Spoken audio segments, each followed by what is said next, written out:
नमस्कार, मैं श्रेया दो। आप देख रहे क्लाउन टाइम्स ब्रेकिंग न्यूज की खास खबर। अब खबरें विस्तार में। पहले तो आज प्रेस मीट में हम सारे पत्रकार बंधुओं का स्वागत करते हैं। जैसे अभी गर्मी पड़ रहा है वैसे ही मुसीबत आप लोग भी झेलते हैं, लेकिन कम से कम यह है कि समाज में सच के साथ चलने का आप लोग साहस रखते हैं। पहले तो आज प्रेस मीट में हम सारे पत्रकार बंधुओं का स्वागत करते हैं। जैसे अभी गर्मी पड़ रहा है वैसे ही मुसीबत आप लोग भी झेलते हैं, लेकिन कम से कम यह है कि समाज में सच के साथ चलने का आप लोग साहस रखते हैं। उसकी बड़ी वेदना भी आप लोग सहते हैं, लेकिन सब ठीक है, कोई बात नहीं। और 2 वर्ष बाद हम लोग फिर मिल रहे हैं। बीच में 2 वर्ष तो ऐसा हो गया कि पैंडेमिक की वजह से हम लोग कार्यक्रम को उस स्वरूप में नहीं कर पाए, तो हमारे मन में एक रहा कि कहीं कंटिन्यूटी हम लोग की ब्रेक नहीं हो। तो हम लोगों ने बड़ी बात है और खुशी की बात है कि हम लोग आज 99वें वर्ष में प्रवेश कर रहे हैं और ये 99वां वर्ष होगा। और हनुमान जी महाराज तो एक तरह से हम लोगों को आदि देव मानते हैं, हर वर्ष उनकी जयंती मनाई। लेकिन ये जो समारोह पूर्वक ये जो जयंती और सार्वभौम रामायण सम्मेलन और संगीत समारोह, ये इसका 99वां वर्ष है। और इस वर्ष ये कार्यक्रम हनुमान जयंती का कार्यक्रम आपके चैत्र शुक्ल पूर्णिमा दिनांक 16 अप्रैल शनिवार को हनुमान जयंती महोत्सव का आयोजन है। और उस दिन हनुमान जी महाराज की भव्य झांकी और वो सब श्रृंगार होगा और बैठकी का श्रृंगार होता है। ये विशेष है इस बार, और हर बार होता है ये कि बैठकी का श्रृंगार। हनुमान जी महाराज तो मतलब 24/7 के तो खड़े रहते हैं, तत्पर रहते हैं। तो हम लोग ज़बरदस्ती उनको एक दिन हनुमान जयंती के दिन विश्राम की अवस्था में लाते हैं। तो उस दिन विश्राम की अवस्था में हनुमान जी महाराज रहेंगे। और उस दिन आरती थोड़ी विलम्ब से होती है।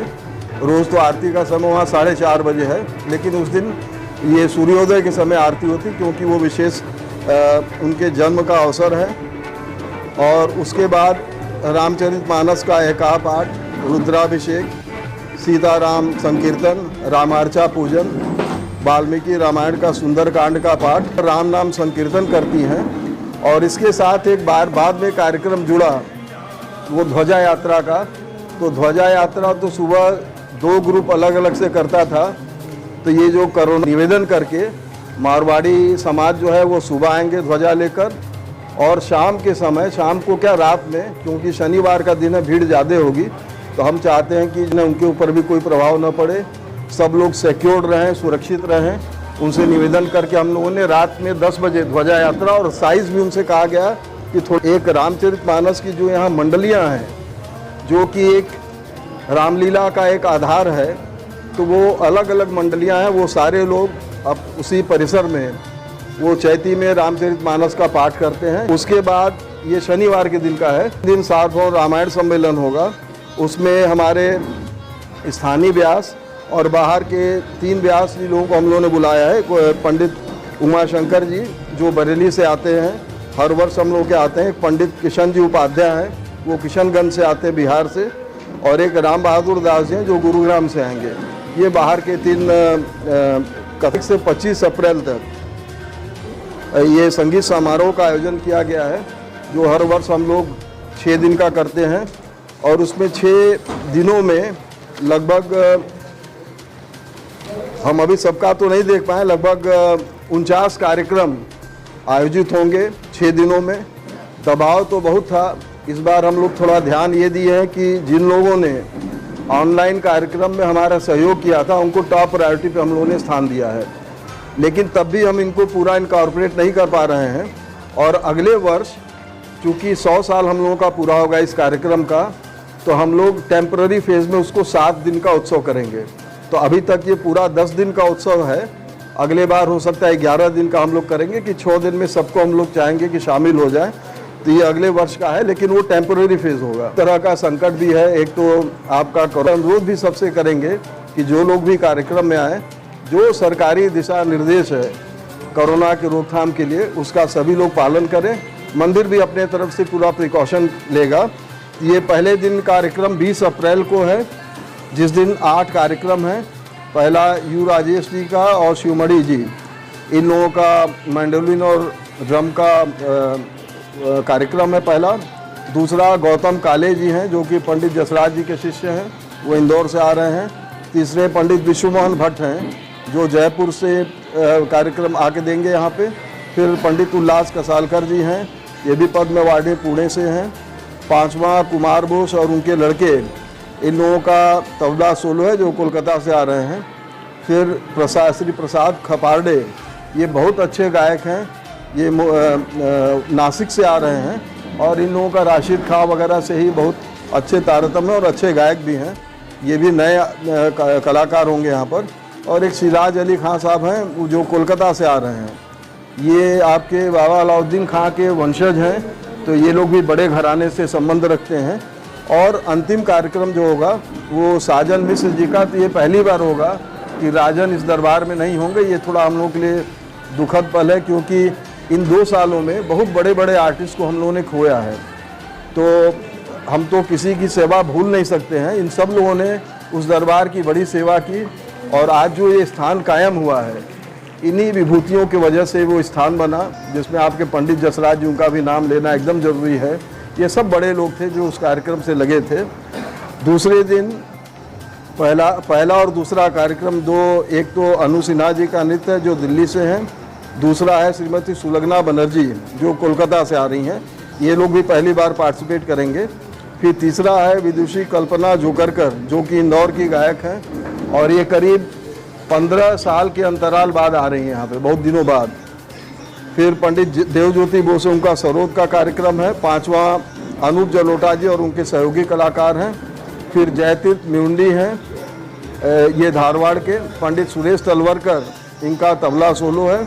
और आठवां हमारे जो शहर के प्रतिष्ठित कलाकार हैं पंडित देवाशीष दे और शुभांकर डे, इनका गायन होगा। फिर 22 अप्रैल को श्री पवित्र कृष्ण भट्ट जी हैं जिनका भरतनाट्यम मुंबई से इनका कार्यक्रम होगा यहाँ पे। फिर राम मोहन महाराज हैं जो बिरजू महाराज जी के भाई हैं, उनको भी हम लोगों ने खो दिया। चलिए उनके घर से भी एक उनके भाई कम से कम आ रहे हैं इस दरबार में। और उनके साथ शुभ महाराज को हम लोगों ने देहरादून से, चूँकि बनारस के एक नामी घराने से संबंध रखते हैं, तो हम लोग उनको भी नहीं, जैसे किशन महाराज के योगदान के बारे में जितना कहें वो, जैसे इस रूप को तब्दीली करने में इन लोगों की बड़ी भारी भूमिका रही है। और वो रहते थे तो हम लोग साथ में जैसे लगता था कि बैकबोन है। कहीं कोई कार्यक्रम में कमी हुई, आउट ऑफ वे जाके कार्यक्रम के लिए सब चीज़ करते थे। तो उन लोगों के घर को भी हम लोग किसी न किसी तरह इसमें शामिल ज़रूर करेंगे, तो वो भी पार्टिसिपेट करेंगे। फिर तीसरा है श्रीमती दीपिका वरदराजन, ये पार्श्व गायक भी हैं और बहुत यशस्वी ये कलाकार और नई कलाकार हैं। और ये भी इंजीनियरिंग बैकग्राउंड की हैं और कई फिल्म वगैरह में भी देखें उसमें प्लेबैक सिंगिंग का इनका है। तो वो भी पहली बार हम लोग के ऑनलाइन में पहले 2 बार वो जुड़ी थी और इस बार खुश हैं कि हम लोग आके यहाँ पार्टिसिपेट करेंगे इस दरबार में। फिर चौथे हैं उस्ताद शाकिर खां जो कि अपने शाहिद जी के लड़के हैं और बहुत अच्छा इस समय सितार वादक हैं, उनका कार्यक्रम पुणे से आ रहे हैं। फिर उस्ताद गुलाम अब्बास खां, ये दामाद हैं गुलाम मुस्तफ़ा खां साहब के, तो इन लोगों ने भी बड़ा अनुरोध किया था। अब उनके पिता हैं नहीं यहाँ पे, तो कहे कि उन्हीं के बहाने कम से कम हम लोग आके यहाँ दरबार में हाजिरी लगाएंगे। इनका भी अच्छा कार्यक्रम हुआ, मुंबई से आ रहे हैं। फिर पंडित प्रवीण गोलखंडी हैं जो बेंगलुरु से आएंगे और तेजेंद्र नारायण मजुमदार कोलकाता और संजय मुखर्जी, ये बहुत ही सीनियर तबला वादक हैं और हो सकता है बनारस में कम ही इन्होंने पार्टिसिपेट किया, लेकिन खोज के हम लोग इनको ला रहे हैं। इनका सुनिएगा तबला कैसे सीनियर आर्टिस्ट हैं और तबला जहाँ भी बजता है बढ़िया, वो कहीं न कहीं से बनारस के से उसका कनेक्ट मिल जाता है। तो हमारे चीज़ों जो बाहर गए उसको भी समेट के फिर मैं वापस बनारस में ला के दिखा रहा हूँ कि बनारस का बाहर क्या रुतबा है। फिर 23 अप्रैल को सुश्री अनुराधा सिंह हैं, ये भी मध्य प्रदेश की बड़ी यशस्वी नृत्यांगना हैं, ये पहली बार यहाँ पार्टिसिपेट करेंगे। और इनके साथ श्री सलीम अल्लाह वाले हैं, इन्होंने भी पिछले साल हम लोग साथ परफॉर्मेंस में साथ दिया था, तो उनके साथ एज एकम्पनिस्ट आ रहे हैं, ये भोपाल से हैं ये लोग। फिर विजय पाटिल जी, ये IIT धारवाड़ के हैं और बहुत अच्छा गाते हैं, युवा कलाकार हैं, इनको भी आप सुनिए। फिर उस्ताद शाहिद परवेज़ जी हैं, ये पहली बार इस कार्यक्रम में पार्टिसिपेट कर रहे हैं, ये बड़े आर्टिस्ट हैं और हमारे ख्याल से इस समय जो लोग हैं उसमें श्रेष्ठ कलाकार ये लोग हैं। तो ये पुणे से आएंगे, पहली बार पार्टिसिपेट करेंगे। और इनके साथ पंडित संजू सहाय, जो कि बनारस में तबला का जो मेन, जो हम कहेंगे अगर बैकबोन रहा है, तो वही पंडित राम सहाय जी का घराना, जिसके सारे ऑफशूट हैं। तो ये एक तरह से उस पीढ़ी को रिप्रेजेंट करेंगे। ये लंदन से आ रहे हैं और पार्टिसिपेट करेंगे इस बार। फिर उस्ताद मशकूर अली खां हैं, ये बहुत ही सीनियर आर्टिस्ट हैं, कोलकाता से पहली बार इस बार पार्टिसिपेट करेंगे। फिर पांचवा है पंडित रोनू मजुमदार, इनको तो आप लोग सुने हैं, बहुत ही यशस्वी कलाकार हैं। अपने लड़के के साथ हम लोगों ने देखिए इस बात का भी ख्याल रखा है कि इस पीढ़ी में जो हम लोग की यश कीर्ति है और आगे क्या वो रिप्रेजेंट करेगा, वो भी उसका भी रखे हैं। तो अगली पीढ़ी को भी लोग लेके आके पार्टिसिपेट कर रहे हैं, एक बड़ी बात है। सारे युवा लोग एक तरह से इस कार्यक्रम का दारोमदार युवा आर्टिस्ट पे है, जो हम लोग हमेशा कहते हैं कि हम लोगों के बाद आगे क्या होगा, तो आगे हम लोगों से अच्छा होगा, जो भी होगा, इतना हम लोगों को कम से कम भरोसा है। तो ये सब चीज़ें इस बार रिफ्लेक्ट होंगी। फिर पंडित जसराज जी के भांजे पंडित रतन मोहन शर्मा, उनका गायन है। और उसके बाद एम ललिता, एम नंदिनी, ये वायलिन सिस्टर के नाम से मशहूर हैं। ये लोग चेन्नई से पहली बार पार्टिसिपेट कर रही हैं। कोई कनेक्ट नहीं था, लेकिन उन्होंने निवेदन किया था कि हम लोगों को भी इस दरबार में एक बार पार्टिसिपेशन का मौका मिले। हम लोगों ने उनको बड़े विनयपूर्वक उनको मौका दिया और आ भी रहे हैं लोग। तो ये भी एक नया आइटम होगा यहाँ पे। और श्री ज्योत्सना लक्ष्मी वाराणसी, अब बताइए नाम ही इनका वाराणसी है, और ये भी बहुत यशस्वी गायिका हैं। ये भी चेन्नई से इस बार पहली बार पार्टिसिपेट करेंगे। फिर 24 तारीख को विदुषी कंकना बनर्जी, इनका पहला गायन है। फिर रुद्र शंकर मिश्र, इनका जो है नृत्य है, जो कि हमारे यहाँ से एक बड़ा प्रोमिनेंट नृत्य का घराना है, उसको भी ख्याल करके रखा गया। और युवा लड़का है ये, कभी ये बच्चा बहुत छोटा था तब हमारे यहाँ परफॉर्म किया था, तो एक लंबे अंतराल बाद वो परफॉर्म करेगा। तो इस बार उसका टोटल रूप आपको जो है ट्रांसफॉर्म करके मिले। माता प्रसाद रविशंकर जी के उनके बच्चे हैं। तो वही है ना कि अगर कोई किसी, फिर तीसरा कार्यक्रम जो है मालिनी अवस्थी जी, अभी कल ही रात में उनसे बात हुआ, तो हमसे उन्होंने कहा मोहन जी हमको कब सेवा करना है। तो हमने फट उनका, हम जान रहे थे कि ये मामला आएगा, तो हमने भाई उनको मना भी नहीं कर सकते, इतना करीबी हम लोगों से हैं। और वो तो कहते हैं कि हमारे गाने का जो भी है वो बनारस से है, वो उसका बैकग्राउंड बनारस से है। और गिरिजा देवी जी की शिष्या हैं, तो वो भी इस बार आ रही हैं। उनके व्यस्त कार्यक्रम में कुछ हमको लगता है उनके यहाँ शादी और रिसेप्शन भी है आपके धर्मनाथ जी के यहाँ, तो कहें कि हम आएंगे तो यहाँ गा भी लेंगे और उसमें पार्टिसिपेट भी कर लेंगे, तो ये भी पार्टिसिपेट करेंगी। फिर उसके बाद नीलाद्री कुमार हैं, जो कि बड़े सितार के आर्टिस्ट हैं, मुंबई से, उनका भी परफॉर्मेंस है। और एक नीरज पारिक हैं, ये 20 साल पहले करीब हमारे यहाँ परफॉर्म किए होंगे, और पंडित जी के बहुत ही सीनियर शिष्य हैं, पंडित जसराज जी के। तो ऑनलाइन में पिछली बार इन्होंने गाया था, तो कहा कि बहुत दिन उस दरबार में हुआ, तो ये भी इस बार आके पार्टिसिपेट करेंगे। तो हम चाह रहे हैं कि जैसे पंडित जसराज जी का वो बराबरी तो कोई नहीं कर पाएगा, लेकिन उनका पुट जरूर इस कार्यक्रम में दिखेगा। उनके 3-4 प्रोमिनेंट शिष्य इस बार पार्टिसिपेट कर रहे हैं। फिर उस्ताद मोइनुद्दीन खां हैं, ये भी पद्म अवार्डी हैं और जयपुर घराने के सबसे बड़े सारंगी के आर्टिस्ट हैं। आपको जितने अच्छे भारत में अगर सारंगी बजते मिलेंगे, सब इसी घराने के शिष्य हैं। ये भी बड़े आर्टिस्ट हैं, इनका भी आप सुनिएगा। उसके साथ अकरम खां जी हैं जो संगत करेंगे। और फिर विदुषी कलापनी कोमकली, ये अपने पंडित कुमार गंधर्व जी की बिटियाँ हैं सीधे सीधे, और उस घराने को रिप्रेजेंट करेंगी। तो एक तरह से वो बड़े आर्टिस्ट अगर नहीं भी हैं, तो सारे घरानों का रिप्रेजेंटेशन इस समारोह में दिखेगा, उसका हम लोगों ने पूरा ख्याल रखा है। और फिर नयन घोष, ईशान घोष, ये भी पिता पुत्र हैं, और इस समय तबले में इनका कोई मुकाबला नहीं है, ये भी बता दे रहे हैं। और देखिए क्या बजाएंगे ये लोग। तो ये अंतिम इनका सोलो का कार्यक्रम है। फिर 25 तारीख को गुरु केलुचरण जी महापात्रा जी, उनका भी यहाँ से बहुत ही निकटता था, और उनके लड़के लगभग हर वर्ष अंतिम दिन अपनी प्रस्तुति देते, तो उसी तरह इस बार भी, और उनकी संस्था इसमें शामिल होगी। और फिर नई एक आर्टिस्ट है सुश्री संयुक्ता दास, ये युवा आर्टिस्ट है भी और कोलकाता की गायक हैं, ये भी पहली बार पार्टिसिपेट करेंगी। फिर तीसरा है डॉक्टर एल्ला वेंकटेश्वर राव, मृदंगम के सबसे बड़े आर्टिस्ट, और ये भी पद्म अवार्डी हैं, ये हैदराबाद से आ रहे हैं, इस बार पार्टिसिपेट करेंगे। चौथा कार्यक्रम थोड़ा आपको लिस्ट लंबा लग रहा होगा, असल में वो 2 कार्यक्रम उसको एक किया गया है। पहले कविता कृष्णमूर्ति जी गाएंगी, फिर उसके बाद वो मंच हैंड ओवर करेंगी अपने एल सुब्रमण्यम जी को, तो एल सुब्रमण्यम जी का उसके बाद पूरा परफॉर्मेंस होगा। तो वो एक तरह से इंटीग्रेटेड कार्यक्रम है, वो 2 कार्यक्रम एक में क्लब किया गया, साथ वो लोग बैठेंगे मंच पे, तो ये भी एक बड़ा कार्यक्रम है। फिर एक युवा कलाकार है एस आकाश, जिसका एक तरह से स्थापना इसी दरबार में हुआ, इस समय उसके पास समय नहीं है। अच्छा, उसके साथ जो संगत करेगा ईशान घोष, ये भी युवा है, और इन्होंने ऑनलाइन में भी हम लोगों का मदद किया था और परफॉर्म भी किया था, उन लोगों को भी मौका दिया गया है। और एक बहुत ही पुराने आर्टिस्ट हैं मधुप मुदगल जी, ये भी आपके गंधर्व जी के घराने को रिप्रेजेंट करते हैं और बहुत ही पुराने और सदे गायक हैं। हो सकता है ये कि 20 या 25 साल बाद यहाँ परफॉर्म कर रहे हैं। ये भी बड़े आर्टिस्ट हैं, इनका भी खूब आनंद आएगा सबको। फिर अभी नया अवार्ड मिला है पंडित तरुण भट्टाचार्य जी को, वो भी पार्टिसिपेट कर रहे हैं। और अंतिम कार्यक्रम हम लोग चाहते थे कि वोकल से हो, क्योंकि ये बड़ा कार्यक्रम है, तो इंस्ट्रूमेंट के जगह हम लोगों ने वोकल से इसका, क्यों हर साल राजन साजन रहते तो वो लोग समापन करते थे, तो हरीश तिवारी जी को हम लोगों ने आमंत्रित किया है। वो अंतिम कार्यक्रम इन्हीं का प्रस्तुति होगी। और इनकी कनेक्टिविटी, ये छात्र हैं BHU के, और हमारे पड़ोस में ही रीवा कोठी में ये विद्यार्थी रहे, तब से हम लोग इनको जानते हैं। और यहीं से फिर भीम सिंह जोशी जी क्या गए और बहुत अच्छा गायक है, उस पूरे घराने को रिप्रेजेंट करते हैं। और इसमें जैसा पत्रकार बंधुओं के लिए जो व्यवस्था है वो मंदिर पूरा उसका करेगा।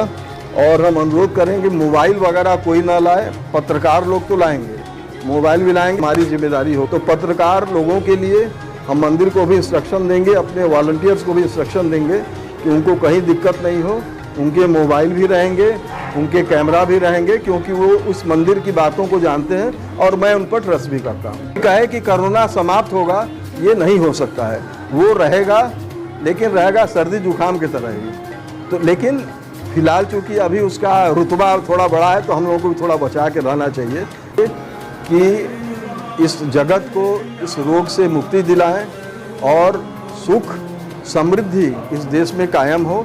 इसी निवेदन के साथ हम आप सबको भी प्रणाम करते हैं। और जैसा आप लोगों का जो फीडबैक होगा, जहां आप आवश्यकता समझेंगे, क्योंकि देखिए ये बड़ा कार्यक्रम है और एक आदमी अगर कोई कार्यक्रम कर ले तो वो बड़ा हो नहीं सकता है। तो बड़ा कार्यक्रम में उसी तरह ज़्यादा पार्टिसिपेशन होगा। कुछ कोऑर्डिनेशन में कभी दिक्कत आएगी तो हम लोग उससे मुंह नहीं छिपाएंगे, आप बताएगा, हम उसको तुरंत जो है रेटिफाई कर लेंगे। मोहन जी, पूरे देश में जो जातीय संघर्ष का एक माहौल बना, पूरा तनाव हो रहा पूरे देश में, जिस दिन रामनवमी थी कई जगह हिंसा हुई है, खासकर संगीत समारोह जो आपका संकट मोचन में, यहाँ हिंदू मुस्लिम कलाकारों का पूरा ताना बना दिख रहा है, इसके माध्यम से आप क्या संदेश देना चाहते हैं? देखिए, हनुमान जी महाराज सबके हैं और हम कौन होते हैं उनको कैटेगराइज करने वाले कि हनुमान जी महाराज का दर्शन फलाने करेंगे, फलाने नहीं करेंगे। अरे जिसको श्रद्धा होगा वो हनुमान जी का दर्शन करेगा। और संगीत वगैरह को कृपया करके इन सब चीज़ों से दूर रखिए। और आर्टिस्ट होगा, उसमें कौन धर्म कौन जात, उसमें कोई बहुत मतलब नहीं है। जिसको हनुमान जी के बारे में, देखिए वो कार्यक्रम होता है हनुमान जयंती के अवसर पर, तो हनुमान जी महाराज की जयंती उनको लोग अगर सुनाना चाहते हैं तो हम उनको रोक नहीं सकते हैं, उनको सम्मान पूर्वक वो मौका देंगे। वो हनुमान जी से अपना वो संगीत के माध्यम से अपना एक तरह से वो आराधना करते हैं, तो आराधना में किसी के मैं बाधक नहीं बन सकता हूँ। महाराज जी, रामनवमी में जो पूरे देश भर में इतना तनाव हुआ, पथराव हुआ, आगजनी हुई, इस बारे में आप क्या कहना चाहेंगे? देखिए, रामनवमी त्यौहार एक ऐसा त्यौहार है जो हम समझते हैं कि जब भी मनाया जाता है ऐसे सादगी के साथ मनाया और पूरे उत्साहपूर्वक। अच्छा बताइए, राम जी के प्रति किसकी श्रद्धा नहीं है? लेकिन जहाँ हुआ है वो दुखद है, जिन लोगों ने इस घटनाओं को अंजाम दिया है वो भी दुखद है। ये नहीं होना चाहिए। राम जी तो सबके हैं और सीए राम में सब जब जानी, जब आप इसको इस कंसेप्ट को मानते हैं तो राम जी को कम से कम वो स्थान, और विवाद में कृपा करके राम जी को तो मत लाइए। राम जी मतलब एक तरह से परब्रह्म परमेश्वर हैं, वो किस जीव को वो नहीं उनको मतलब देखता है और कौन जीव उनसे नहीं ऊर्जा प्राप्त करता है। तो राम जी तो सबके हैं, तो कृपया राम जी को किसी कैटेगरी में मत डालिए। इसके लिए इसके साथ जो राजनीति हो रही, जो बुलडोजर चल रहे हैं, जिनके मकानों को ढाया जा रहा है, ये सीधे से कानून का उल्लंघन है, किसी कोर्ट का ऐसा आदेश नहीं है। आप देखिए, ये पॉलिटिकल हम बयानबाजी में मैं नहीं जाऊंगा। और हम कहते हैं कि सीताराम जी तो सबके ऊर्जा के स्रोत हैं। एक तरह से हम लोग का जो एग्जिस्टेंस है वो राम जी की कृपा से है। तो राम जी तो सबके लिए पूज्य हैं और राम जी को उसी आदर के साथ आप रहने दीजिए, विवाद में कृपया उनको न लाइए। Clown times TV YouTube channel की खबरों को आगे भी देखने के लिए चैनल को लाइक करें, सब्सक्राइब करें, घंटी को जरूर दबाएं। क्लाउन टाइम्स की खबरों को फेसबुक पेज पर देखने के लिए पेज को लाइक जरूर करें।